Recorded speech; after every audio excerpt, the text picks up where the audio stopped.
Hello friends, আজকে রবিবার। তো আজকে সকাল শুরু হয়েছে আর ব্রেকফাস্টে ছিল দেখতেই পেলে সিম্পল পাউরুটি আর চা, আমাদের ছোটোবেলার যেটা পছন্দের জিনিস।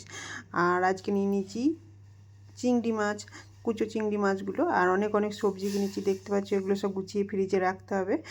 আর মাছের ব্যাপারটা কি হয়েছে বলো তো, দুদিন আগে আমার মেয়ের গলায় মাছের কাঁটা লেগে গেছিলো, এই জন্য বড়ো মাছ কোনো মাছই কিনিনি, কাঁটা ছাড়া চিংড়ি মাছটাই কিনেছি। আর বানিয়েছি আজ পছন্দের অনেক অনেক সবজি দিয়ে বীরভূম স্পেশাল টক।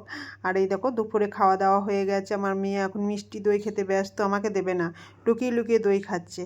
তারপর বিকালে তো ঘুমও হলো না, তো কোথাও বেরোনোর প্রোগ্রাম ছিল না। তারপর আমার ননদের ফোন এলো, এই জন্য বেরিয়ে গেলাম বিকালে একটু। তো দেখতে পাচ্ছ ফুচকাওয়ালার কাছে দাঁড়িয়ে এখন ফুচকার লুচিগুলো খাচ্ছে। তো ফুচকা লুচি খাওয়া হয়ে গেলে ফুচকা নিয়ে এখন একটু ননদের বাড়ি যাব, তারপর বসে সন্ধ্যার দিকে বাড়ি ফিরবো। তো এইভাবেই আজ সারাদিন আমার রবিবারটা কেটে গেল। তোমাদের কেমন লাগলো জানাবে। বাই।